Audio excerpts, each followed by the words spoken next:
Assalamualaikum warahmatullahi wabarakatuh. Puji syukur kita haturkan kepada Allah Subhanahu wa Ta'ala, Tuhan yang Maha Agung, yang telah memberikan berkat dan karunia kepada kita semua, sehingga bisa menikmati indahnya dunia. Sholawat serta salam tak lupa kita haturkan kepada junjungan kita, Nabi Agung Nabi Muhammad Sallallahu Alaihi Wasallam. Semoga kita semua mendapat syafaat di yaumul qiyamah. Amin. Saudaraku, saudaraku, saudaraku, kita semua tahu bahwa saat ini Indonesia sedang mengalami bonus demografi, yang mana usia produktif lebih banyak dan mendominasi.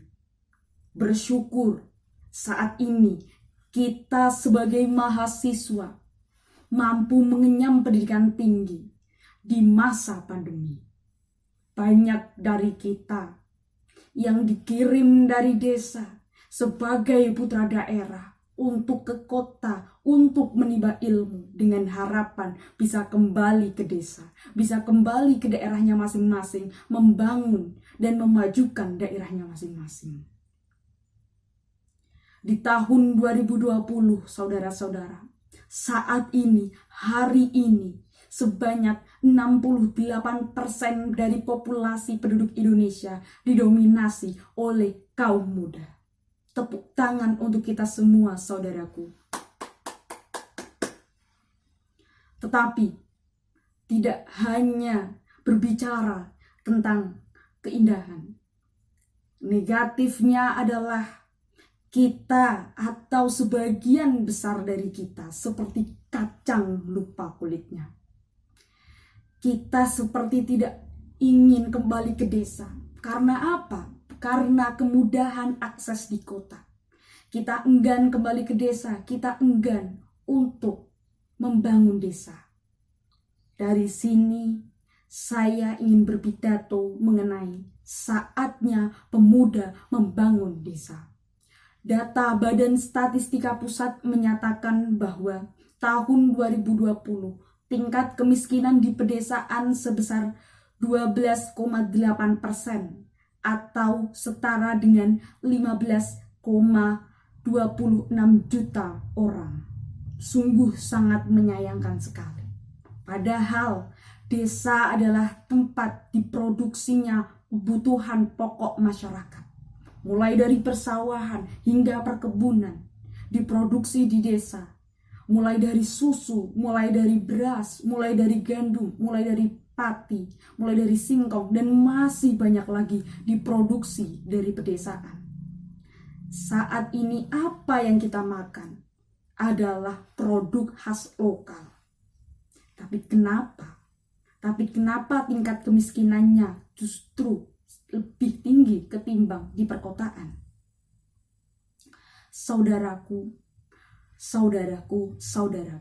marilah daya konsumtif saat ini mulai meningkat seiring dengan bertambahnya populasi Indonesia.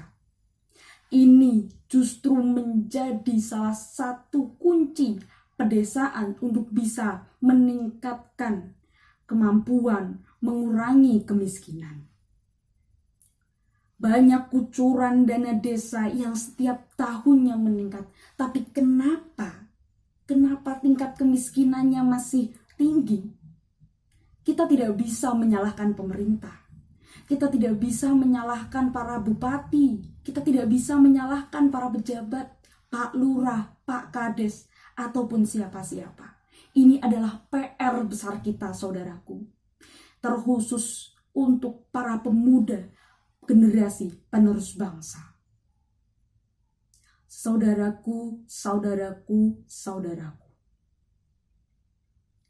Saat ini, apa yang pernah digaungkan oleh Bapak Bibit Waluyo, yaitu gerakan Bali Deso Bangun Deso, ini adalah hal yang sangat tepat.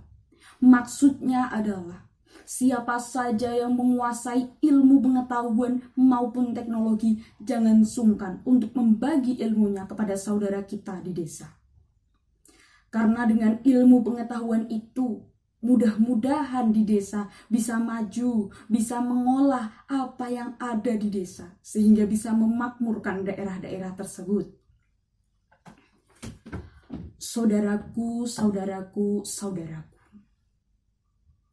Selaras dengan hal ini, apa yang dikatakan oleh Bapak Bibit Waluyo dalam sebuah hadis menyatakan bahwa sebaik-baik manusia adalah manusia yang paling bermanfaat bagi manusia lain. Kepekaan sosial kita yang perlu dan sangat untuk ditambah. Kita sebagai bangsa yang satu, sebagai pemuda, penerus generasi bangsa, bagaikan satu tubuh. Jika kaki kita sakit, maka tangan ini akan membantu, akan mengurut tangan kita sendiri.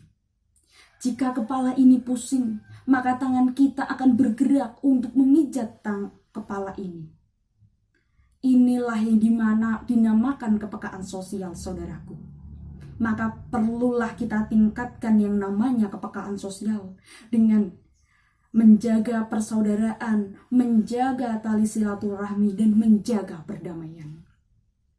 Saudaraku, saudaraku, saudaraku, saat ini Indonesia sedang mengalami banyak isu yang mana ini bisa membuyarkan fokus kita untuk meraih, untuk mendapatkan, untuk tujuan di masa mendatang.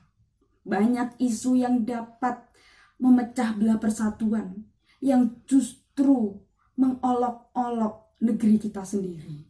Sangat miris, saudaraku. Tentunya kita sebagai pemuda haruslah bisa memilih dan memilah, dan haruslah bisa fokus untuk kemajuan kita semua. Maka dari itu, saudaraku, saya mengharap dan saya percaya kita semua mampu, kita semua memiliki daya kreativitas yang mana dapat membantu dan dimanfaatkan oleh masyarakat. Kita semua dibutuhkan masyarakat, saudaraku. Saudaraku, saudaraku, saudaraku. Kita adalah putra daerah. Kita diharapkan mampu menjadi tongkat estafet pembangunan negara.